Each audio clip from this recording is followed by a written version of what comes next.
Yes ma'am. Yes ma'am.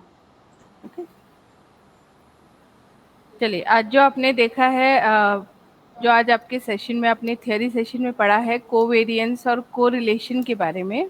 जब भी हम कोवेरिएंस या कोरिलेशन निकालते हैं तो we are only concerned with the values of two, है ना, वैल्यूज ऑफ टू पैरामीटर्स।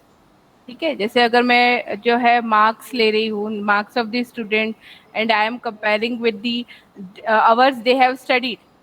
ठीक है, इसके बीच में क्या कोई कोरिलेशन है कि जिसके मार्क्स ज्यादा आ रहे हैं क्या उसने ज्यादा घंटे पढ़ाई की है? इस तरह से तो हमारे पास यहाँ पे दो ही चीजें हैं, दो पैरामीटर्स जो भी है, इसलिए हम यहाँ पे इंडिविजुअल, डिस्क्रीट, कंटिन्यूअस सीरीज इसकी बात नहीं करते। ठीक है, तो यहाँ पर हम सिर्फ दो पैरामीटर्स की जो वैल्यूज है वो ले रहे हैं और उनके बीच में क्या निकालते हैं, कोरिलेशन। तो जनरली हम ये बोल सकते हैं कि फ्रीक्वेंसी लेते हैं और उनके बीच में निकाला जाता है कोरिलेशन। ठीक है, सपोज यहाँ पे मैं दे रही हूँ नंबर ऑफ स्टूडेंट्स, ओके,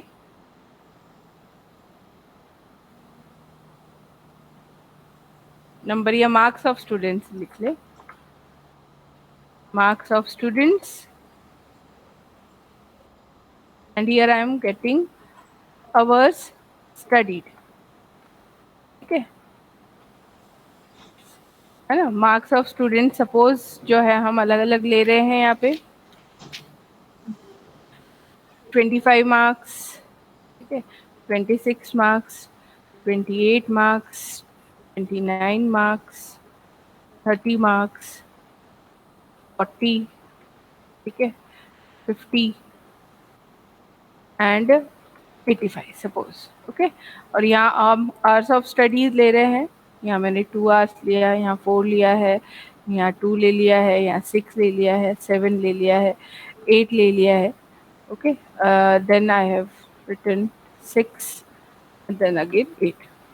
ठीक है, इस तरह से जो है 5, 7, 6 ये मैंने आवर्स ऑफ स्टडीड, जो भी स्टूडेंट है उसने जितने घंटे पढ़ाई किए और जितने मार्क्स स्कोर किए, ये दो वैल्यूज ली है।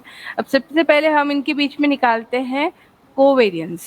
ओके, हम क्या निकालेंगे सबसे पहले, कोवेरिएंस। कोवेरिएंस निकाल के हम इनके बीच में ये पता करेंगे कि इनके बीच में रिलेशनशिप कैसा है, पॉजिटिव है कि नेगेटिव है।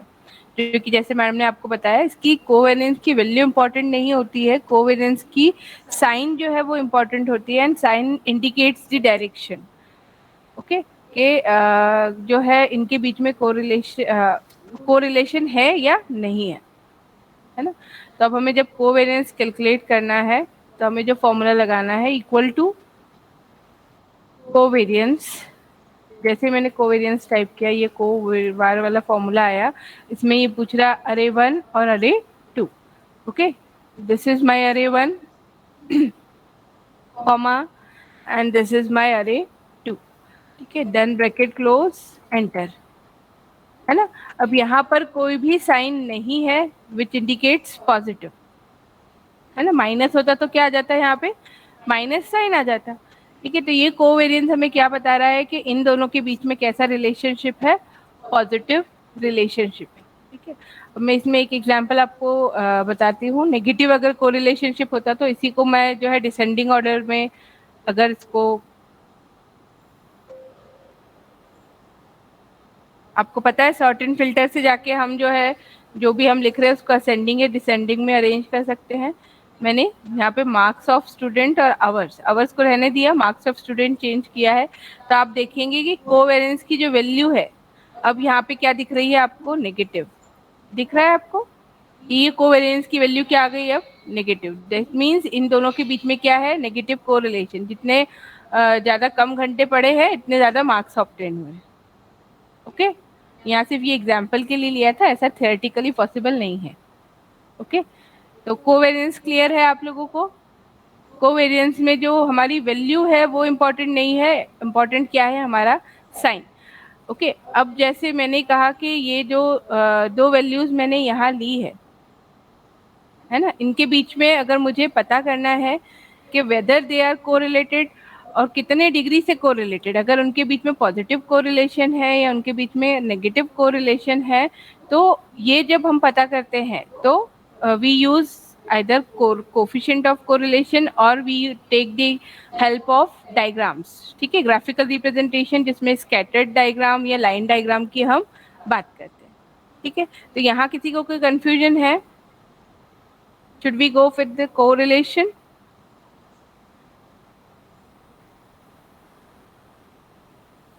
चलिए, अब कोरिलेशन हम लेते हैं. कोरिलेशन की मैंने कोई x वैल्यू ली है ना, कोई y वैल्यू ली है.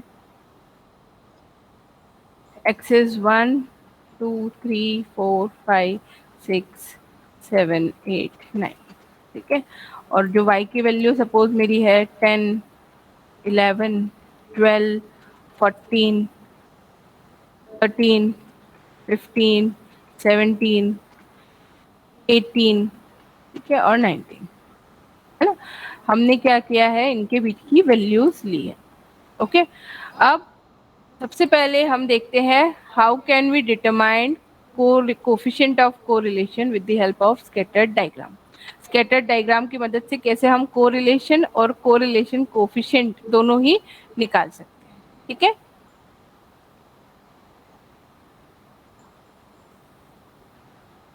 यहाँ पे हमें क्या करना है, जो भी हमारी वैल्यूज है उसे सिलेक्ट करना है. जब हम स्कैटर्ड डायग्राम बनाते हैं, ठीक है, तो जो है स्कैटर्ड डायग्राम में आप दोनों पर भी अगर हेडिंग्स लिखेंगे, जैसे हम नॉर्मली बार कॉलम, ओके, ये डायग्राम्स लाइन जब बना रहे थे तो हमको एक कॉलम की हेडिंग जो हमें एक्स एक्सिस पे चाहिए थी उसको हटाते थे. बट यहाँ पे जब हम स्कैटर्ड डायग्राम बनाते हैं तो ये हेडिंग्स जो है, और जो फर्स्ट कॉलम वाली है वो ऑटोमेटिकली एक्स एक्सिस पे आती है और वाई वाली जो है आपकी वाई एक्सिस. और यहाँ पे आपको मैम ने बताया था कि जैसे एक इसमें हमको इंडिपेंडेंट वेरिएबल मानना होता है और एक डिपेंडेंट. जो इंडिपेंडेंट वेरिएबल है, ओके, उसकी वैल्यू चेंज नहीं होती है, इसलिए हम उसको एक्स एक्सिस पे लेते हैं. और जो हमारा डिपेंडेंट वेरिएबल है, it depends on the independent variable, वो इंडिपेंडेंट वेरिएबल पर डिपेंड करता है, इसलिए उसकी वैल्यू जनरली वाई एक्सिस पे ली जाती है. ओके, तो मैं यहाँ सेलेक्ट किया मैंने. Then I have to go on the insert option. In insert option you can see a option there is scatter. Scatter diagram का आपको ऑप्शन दिख रहा है. ठीक है, इसमें लिखा है insert a scatter chart also known as XY chart. ठीक है, तो जैसे ही मैं इस पर क्लिक कर रही हूँ, यहाँ बहुत सारी है, तो मैं यहाँ पे स्केटर डॉट जो है उसको यूज कर रही हूँ, सिर्फ मार्कर्स जिसमें होंगे. ओके, देखिए जैसे ही अब यहाँ पे मैंने ये चार्ट पे क्लिक किया है, ये मुझे डॉट्स दिख रहे हैं. ये डॉट्स जो है, जब मैम ने आपको बताया था उसमें आपने देखा होगा कि ये एक्स एक्सिस से वाई एक्सिस की तरफ अबाउ जा रहे हैं. This indicates that it have a positive correlation, है ना. क्या है इनके? Positive correlation. अब पॉजिटिव कोरिलेशन तो है, पर कैसा है? स्ट्रॉन्ग पॉजिटिव कोरिलेशन है कि परफेक्ट पॉजिटिव कोरिलेशन है? परफेक्ट पॉजिटिव कोरिलेशन किससे डिनोट होता है?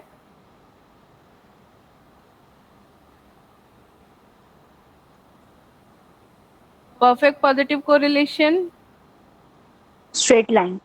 स्ट्रेट लाइन से तो है, पर उसमें नंबर क्या आता है? आर की वैल्यू क्या आती है हमारे कोरिलेशन कोफिशिएंट की?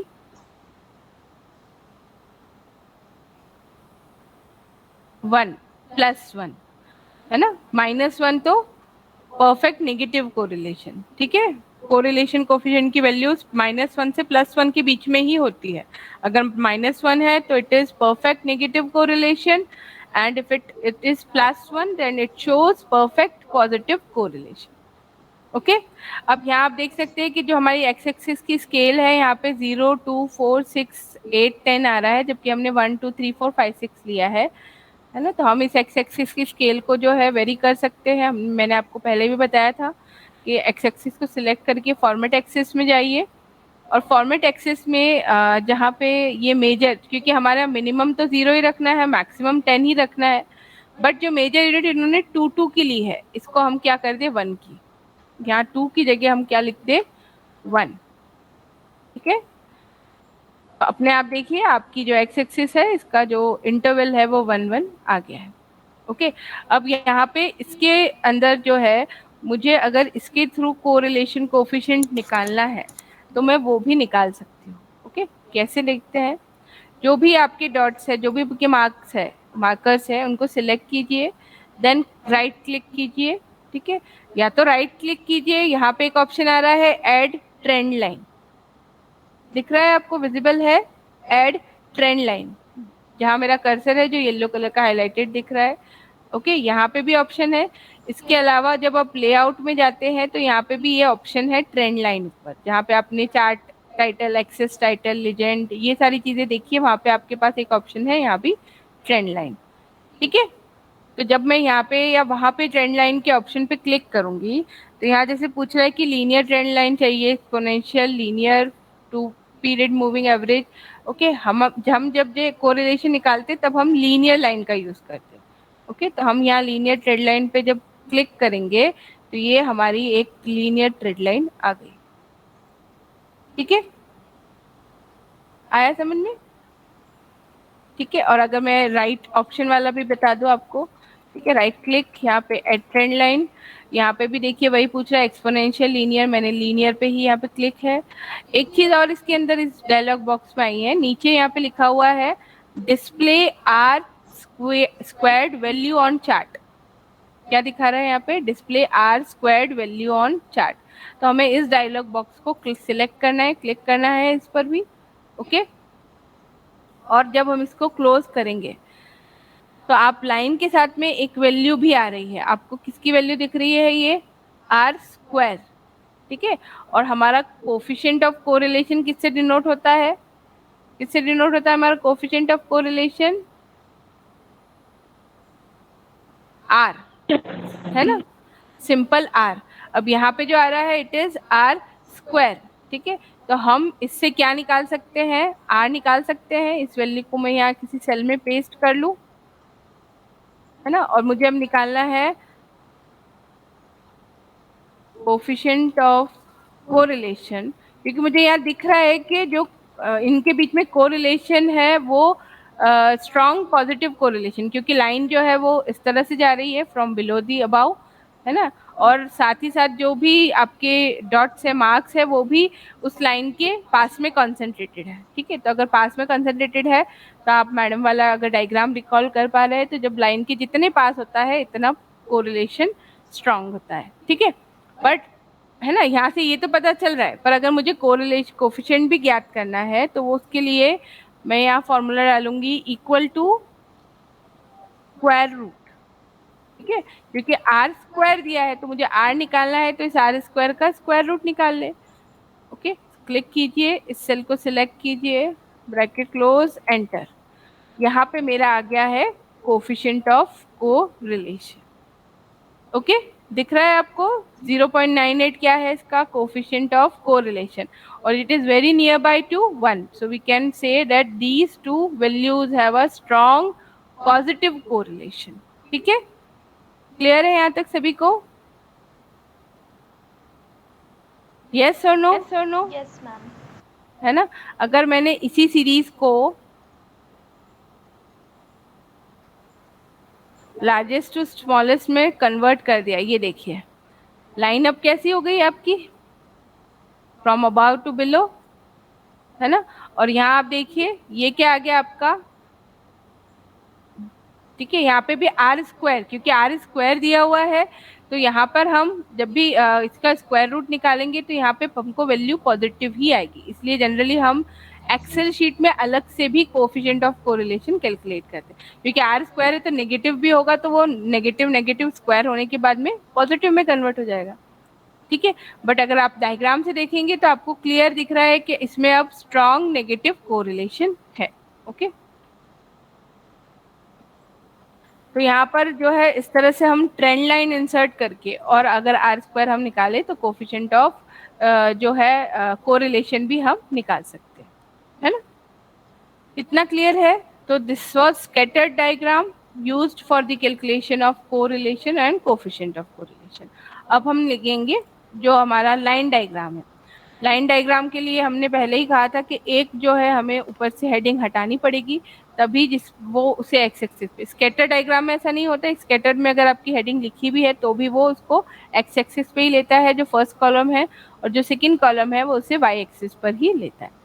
ओके, तो अब हम लाइन के थ्रू देखते हैं कि कैसे हम कोरिलेशन पता कर सकते हैं।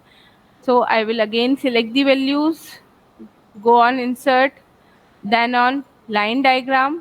ओके, लाइन डायग्राम के बाद में चाहूँ तो मार्कर के साथ में लाइन ले सकते हैं, चाहे तो प्लेन लाइन ले सकते हैं, विच एवर यू वांट, है ना। इस तरह से आप देख सकते हैं। अब यहाँ पर जो है हम इतनी इजीली नहीं आइडेंटिफाई कर पा रहे हैं जैसे मार्क्स में, कि ये दिख रहा है कि लाइन तो है, ठीक है, लीनियर लाइन है, बट लीनियर लाइन में बीच में कहीं पर आपका, ठीक है, तो जो है वैल्यूज डेविएट हुई है। ओके, तो यहाँ पर हम वैसे ही ट्रेंड लाइन ला सकते हैं। यहाँ लाइन को सिलेक्ट कीजिए, राइट ऑप्शन में जाइए, अगेन ट्रेंड लाइन ऐड कीजिए, ठीक है, लीनियर, और यहाँ पे हम जो डायलॉग बॉक्स है जिसको हम सिलेक्ट करेंगे कि display R squared value on chart, ठीक है। जैसे ही हम डायलॉग बॉक्स के सिलेक्ट करेंगे, क्लोज करेंगे, यहाँ पे हमारी क्या आ गई, एक ट्रेंड लाइन आ गई। आप देख सकते हैं इस ट्रेंड लाइन को, है ना। और ये हमारी क्या है, जो वैल्यूज के साथ में हमने लाइन डायग्राम बनाया था वो। तो यहाँ पे आप देख सकते हैं कि ये एरिया और एरिया में तो जो है परफेक्ट कोरिलेशन है ऑलमोस्ट, बट यहाँ पर ये कुछ वैल्यूज जो है 4 की, 5 की, 6 की, है ना, और 7 की डिविएट हुई है। ओके, मतलब वो उनके बीच में जो कोरिलेशन है वो पॉजिटिव है, but it is not perfect, ठीक है। तो इस तरह से भी हम यहाँ पे फिर आर स्क्वायर जैसा आया वैसे ही यहाँ पे मैंने आपको बताया, आप करके यूज कर सकते हैं। तो इतना क्लियर है अभी को आप सभी को कि ट्रेंड लाइन जो है वो हमें क्या बताती है कि लीनियरिटी कितनी है हमारी वैल्यूज के बीच में। ओके, अगर मैं जैसे बोलती हूँ कि नेगेटिव कोरिलेशन की हम जब परफेक्ट बिल्कुल कोरिलेशन नहीं है तो वैल्यूज बिल्कुल ही डिस्पर्स हो अगर यहाँ पे, तो हमको दोनों ही डायग्राम, चाहे वो स्कैटर्ड डायग्राम हो चाहे वो लाइन डायग्राम हो, दोनों में ही वैल्यूज बहुत, जैसे मैंने अगर यहाँ पे लिख दी 50,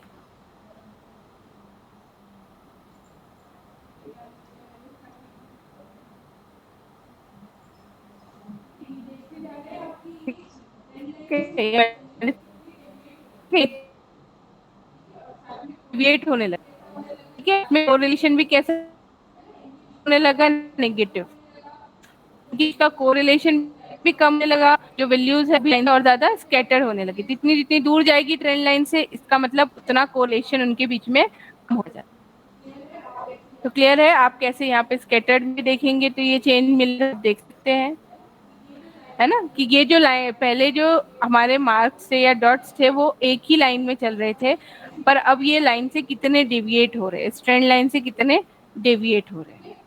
ओके, यस क्लियर मैम। है, ये थे अभी दोनों चीजें, है ना। अब जो है हम बात कर सकते हैं सिंपली, अगर हमें कोरिलेशन कर, हम नहीं चाह रहे कि हम लाइन डायग्राम के थ्रू निकालें आर स्क्वायर के थ्रू, या हम जो स्कैटर्ड डायग्राम के थ्रू कोरिलेशन ना पता करें, हम directly coefficient of correlation he calculate करें, उसमें भी पियर्सन कोएफिशिएंट ऑफ कोरिलेशन, ठीक है। तो ये इजीली हम जो है एक्सेल शीट के थ्रू हम easily coefficient of correlation calculate कर सकते हैं। और जब हम formula based coefficient of correlation calculate करेंगे तो यहाँ पर जो है हमारी वैल्यूज भी जो है पॉजिटिव या नेगेटिव दिखेगी। देखिए, जब हम आर स्क्वायर से कर रहे हैं तो वहां पर वैल्यूज पॉजिटिव नेगेटिव नहीं दिख रही थी, है ना। यहाँ पर पॉजिटिव ही दिखी, क्यों दिखी मैं वो मैंने एक्सप्लेन किया कि जब आर स्क्वायर होता है तब अगर नेगेटिव वैल्यूज भी है तो स्क्वायर में वो किस में कन्वर्ट हो गई, पॉजिटिव में, और हमने मैन्युअली ही उसका स्क्वायर रूट लिया है, therefore we will not get the negative sign, है ना। चलिए, अब अगर हम कोएफिशिएंट ऑफ कोरिलेशन निकालना चाहते हैं बाय यूजिंग एक्सेल शीट, तो हमारे पास, पहले हम लिख ले कोफिशिएंट ऑफ कोरिलेशन, ये जो आप पियर्सन्स मेथड मैम ने बताया था उससे जो कोफिशिएंट ऑफ कोरिलेशन निकाला जाता है ये वही कोफिशिएंट ऑफ कोरिलेशन, ठीक है। तो अब यहाँ पे हम जो फॉर्मूला लिखे तो इक्वल्स टू लिखिए, उसके बाद आप लिखिए कोरिलेशन।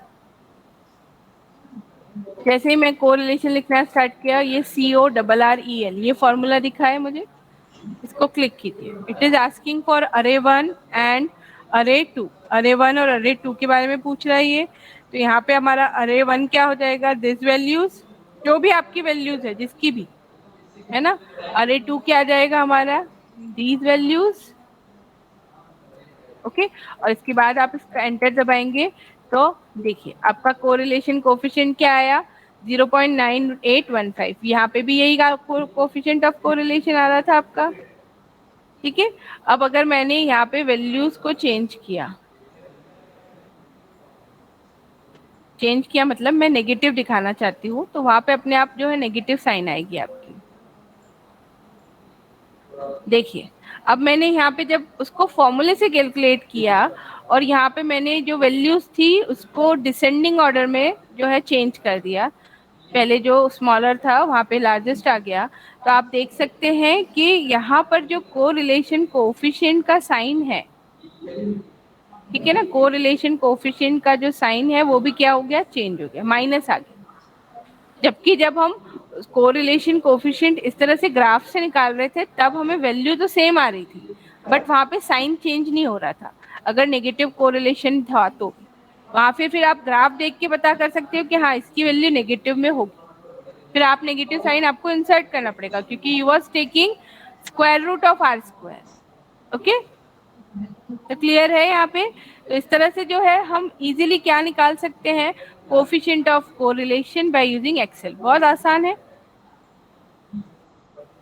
ठीक है, इसमें भी हम जो है कोफिशिएंट ऑफ कोरिलेशन निकाल सकते हैं, इसमें भी आपको दिखा देते हैं हम।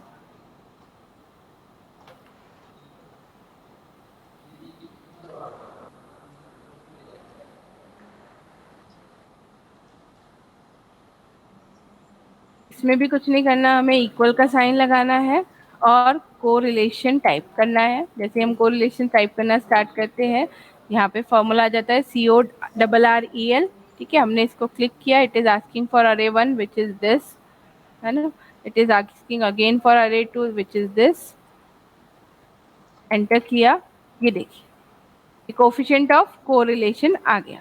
यहाँ आप देख सकते हैं कोवेरियंस की वैल्यू कितनी भी हो सकती है, पर जो कोफिशिएंट ऑफ कोरिलेशन है उसकी वैल्यू -1 से +1 के बीच की ही होगी, है ना, 1 से कभी भी, +1 से भी ज्यादा नहीं होगी और -1 से भी इस साइड पर वैल्यूज नहीं जाती। ठीक है, -2 -3 इस तरह की वैल्यूज आपको कभी भी नहीं मिलेगी, है ना। तो यहाँ पे भी आप देख सकते हैं कि हमारा कोवेरियंस भी नेगेटिव था और जो कोफिशिएंट ऑफ कोरिलेशन है वो भी क्या मिला है हमें, नेगेटिव। ठीक है, -0.75। तो यहाँ तक सभी को क्लियर है।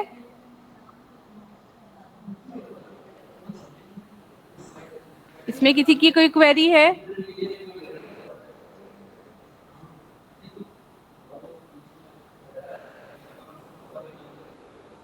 ठीक है, आगे चले हम स्टैंडर्ड एरर, प्रोबेबल एरर और रिलायबिलिटी फैक्टर कैलकुलेशन की तरफ। यहाँ किसी की यस मैम। क्वेरी नहीं है, चलिए ठीक है ना। अब हम निकालना चाहते हैं standard error of correlation coefficient. ठीक है, कोरिलेशन कोफिशिएंट अगर हमने कैलकुलेट किया उसमें कोई भी स्टैंडर्ड एरर हुआ है तो उसको हम निकाल, तो उसके लिए हमें एक टोटल नंबर ऑफ ऑब्जर्वेशन की भी जरूरत पड़ती है, इसलिए हम यहाँ पे पहले काउंट ले लेते हैं। ठीक है, काउंट से हम जो टोटल नंबर ऑफ ऑब्जर्वेशन निकालते हैं, equals to formula is count. ठीक है, नंबर हमें सिर्फ काउंट करने की कितनी वैल्यूज है हमारे पास, काउंट को सिलेक्ट किया, then I am selecting the values, यहाँ देखिए आ गया 9। ठीक है, काउंट क्या आ गया हमारा 9, ये भी वैल्यूज सेम उसमें है तो ये भी 9 ही होगी। ओके, अब हमको निकालना है स्टैंडर्ड एरर, मैं शॉर्ट फॉर्म लिख रही हूँ SC ऑफ कोरिलेशन कोफिशिएंट।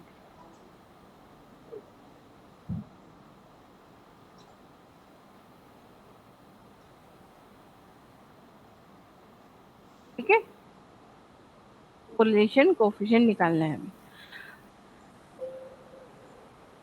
ठीक, सेल सिलेक्ट कीजिए, देन टाइप इक्वल्स टू, है ना, देन ब्रैकेट 1 माइनस होता है आर स्क्वायर। ठीक है, तो आर स्क्वायर या तो आप डायरेक्टली जो मैंने आर स्क्वायर इस सेल में लिखा है उसे सिलेक्ट कर लीजिए, ओके, और अगर नहीं तो आप जो कोफिशिएंट ऑफ कोरिलेशन है विच इज योर आर, है ना, इसे सिलेक्ट कीजिए और पावर 2, ठीक है, स्क्वायर करना है मुझे तो power 2, bracket close, divided bye, लिखिए SQRT, जैसे मैं क्योंकि स्क्वायर रूट लेना है ना नंबर ऑफ ऑब्जर्वेशन, तो स्क्वायर रूट, ठीक है, नंबर ऑफ ऑब्जर्वेशन कितना है हमारा 9, है ना, इस सेल को सिलेक्ट कर लिया मैंने, ओके, यहाँ ब्रैकेट क्लोज, एंटर। ये हमारा आ गया है standard error of correlation coefficient. ठीक है, अब मैं आपको एक बार आर वाली वैल्यू डायरेक्ट आर स्क्वायर से भी दिखा देती हूँ। इक्वल्स टू ब्रैकेट 1 माइनस, मेरी इस सेल में डायरेक्ट आर स्क्वायर ही लिखा है जो मैंने ग्राफ से लिया था। ठीक है, तो मैं वहां पे मुझे फिर स्क्वायर करने की जरूरत नहीं है, डायरेक्ट आर स्क्वायर है, bracket close, divided by square root of, जैसे मैंने एस क्यू टाइप किया स्क्वायर रूट का फॉर्मूला आया। ठीक है, स्क्वायर रूट किसका लेना है हमको, वही टोटल नंबर ऑफ वैल्यूज या ऑब्जर्वेशंस। ठीक है, और एंटर किया, है ना। तो यहाँ पर जो हमारी दोनों वैल्यूज है वो सेम ही आई है। ओके, तो ये क्लियर है। तो चाहे मैं आर स्क्वायर, अगर मेरे पास डायरेक्टली मैंने स्कैटर्ड चार्ट या इससे यूज किया है तो निकाल सकती हूँ, और अगर मैंने कोफिशिएंट ऑफ कोरिलेशन लिया है तो उससे भी उसका जो है स्क्वायर करके भी हम standard error of correlation coefficient निकाल सकते हैं। ओके, यहाँ तक क्लियर है सभी को? यस और नो? Yes, ma'am. Yes. है ना। So I am going to the next step, that is calculation of probable error, है ना। हमें रिलायबिलिटी फैक्टर देखना है तो हमें ज़रूरत है प्रोबेबल एरर की, और प्रोबेबल एरर निकालने के लिए हमें स्टैंडर्ड एरर की ज़रूरत थी। तो हमने पहले स्टैंडर्ड एरर कैलकुलेट कर लिया। ठीक है, प्रोबेबल एरर के लिए जो है मैम ने जैसे आपको बताया कि एक फॉर्मूला है जिसमें हम जो भी हमारा स्टैंडर्ड एरर है उसको मल्टीप्लाई करते हैं with a term, standard term which is 0.6745। ठीक है, तो यहाँ इक्वल टू लिख के 0.6745।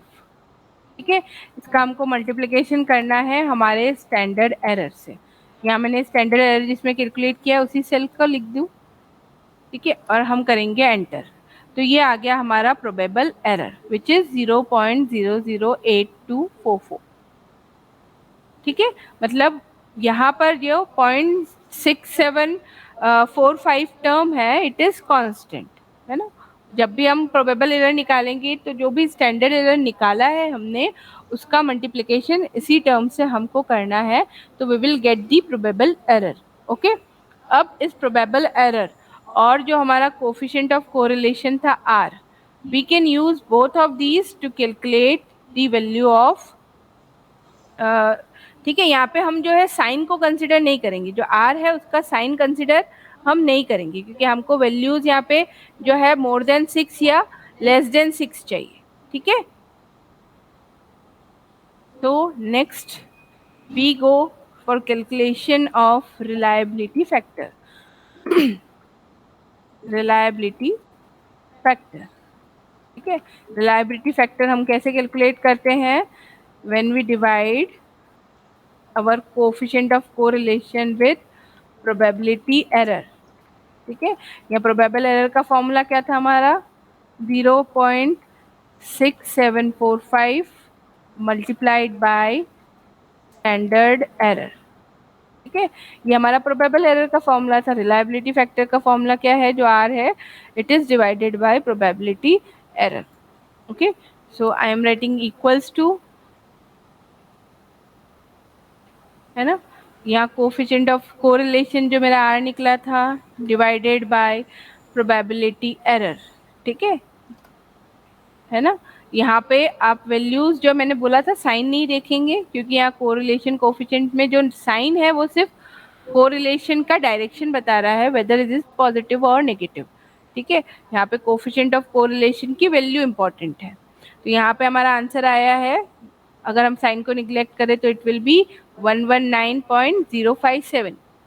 ठीक है, और ये जो है इट इज मोर देन 6, है ना। अगर लेस देन 6 होता तो हम क्या कहते हैं उसको, इट इज नॉट रिलायबल। जो हमारा कोफिशिएंट ऑफ कोरिलेशन निकला है वो रिलायबल नहीं है। ओके, अब मैं देखिए यहाँ वैल्यूज चेंज करके देखती हूँ। मैंने जैसे यहाँ 50 की थी या 32 की है, 43 की है या 67 कर दी है या 23 कर दी है।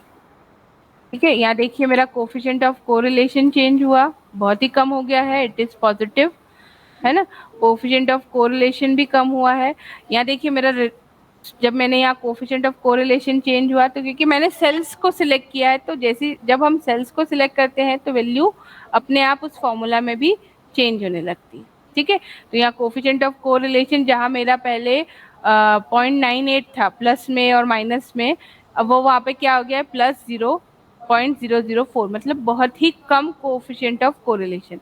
जब मैंने standard error of correlation coefficient निकाला तो ये भी चेंज हो गया, इट इज 0.33, ठीक है। जब इसका प्रोबेबल एरर देखा तो वो भी चेंज हो गया, इट इज 0.22, ओके।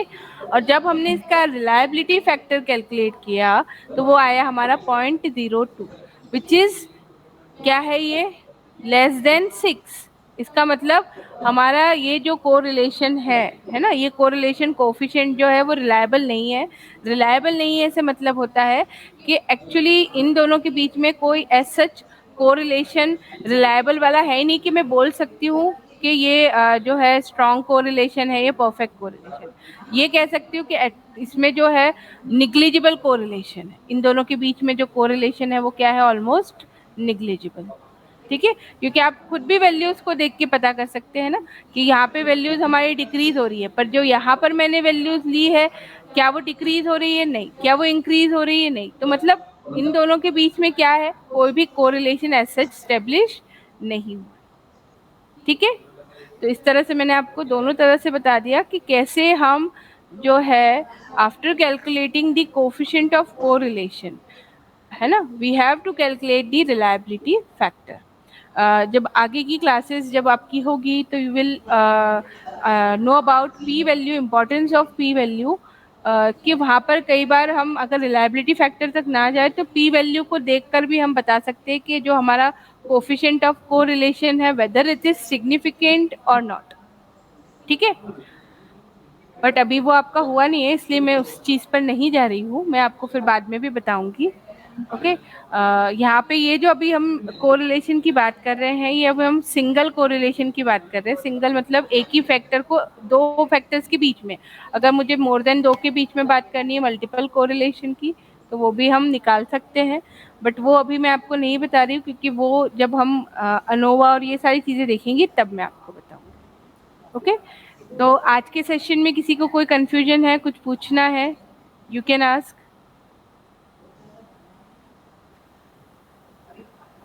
जिसकी भी कोई क्वेरीज है।